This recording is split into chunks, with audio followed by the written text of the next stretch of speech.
Mấy tuổi hết hả? Nhưng mà tao no à? Nó xong. Pan đấy phải là tao non đấy. Tụi nó mày tụi trong đầu lon nó non à. Người lên hết chưa? Ê, nè con chúa nè. Này.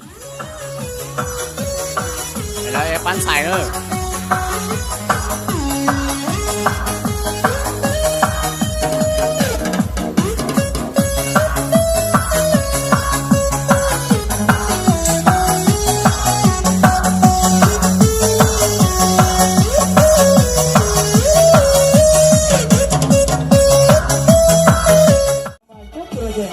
Xin được cảm ơn. Qua kính thưa toàn thể quý vị trân trọng và kính mến, Diệu Hồng thì đã trao ra rời và tình yêu hạnh phúc trong buổi ngày hôm nay. Đó chính là cô dâu và chú rể chúng ta ngày nay. Chú rể Á Sú của chúng ta sẽ dành cho cô dâu một kỷ vật thiêng liêng nhất đó trong ngày hôm nay đây. Đó chính là chú rể sẽ ra chiếc nhẫn cầu hôn với cô dâu Thị Vi trong buổi ngày hôm nay đây. Xin mời chú rể sẽ rút ra chiếc nhẫn tình yêu của mình ngày hôm nay đi ạ.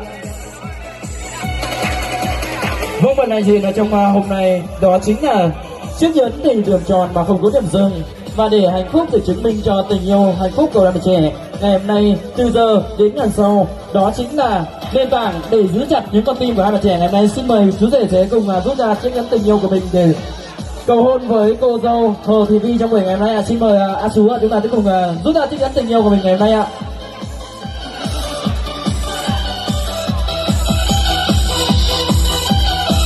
Vâng, và niềm vui ngày hôm nay thì cô dâu cũng sẽ trao lại cho chú rể với người chồng yêu quý của mình ngày hôm nay. Kể từ giờ đây, hai bạn trẻ chính thức để thuộc về nhau. Và toàn thể quý vị ơi, chúng ta sẽ cùng nổ một tràng pháo tay để chúc phúc cho cô dâu rể đấy ạ. Rồi, xin được cảm ơn quý vị rất là nhiều trong buổi ngày hôm nay. Và ngày hôm nay đây thì anh em trong nhà cũng xin được lỡ lời gia đình và cũng như là lỡ lời cho chú rể Lý Sú trong buổi ngày hôm nay. Anh chịu sao còn làm một lần không sao nữa. Cho tổng là trẻ cô giáo đi xuống rồi nó trông đi nhở. Chị lên chị. Lên chưa? Lên chưa?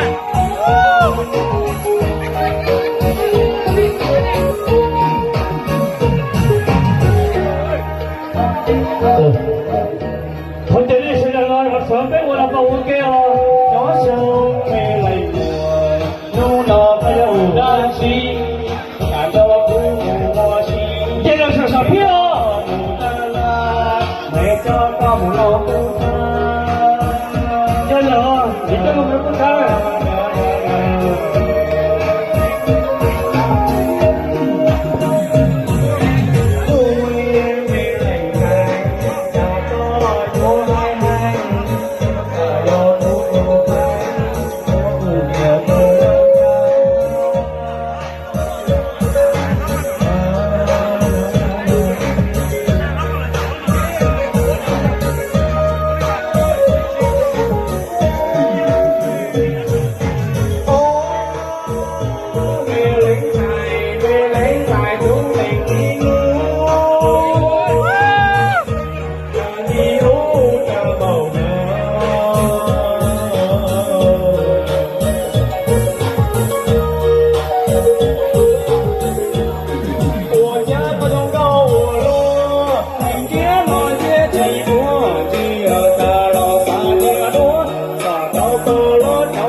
Một số nên chị ơi, con đến câu hỏi đó, con làm đâu chứ hả?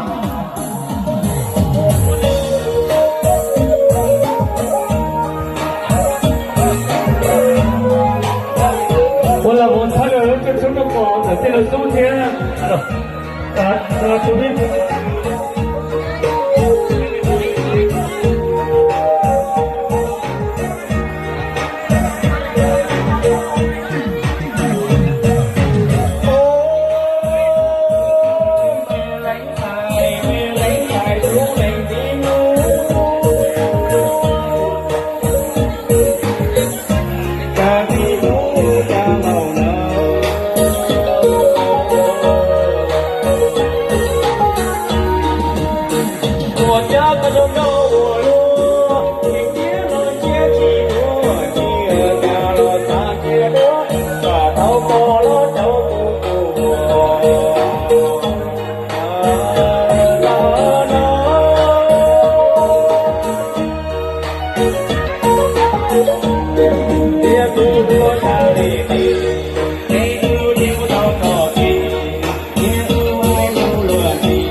Họ sẽ phải tới để chết.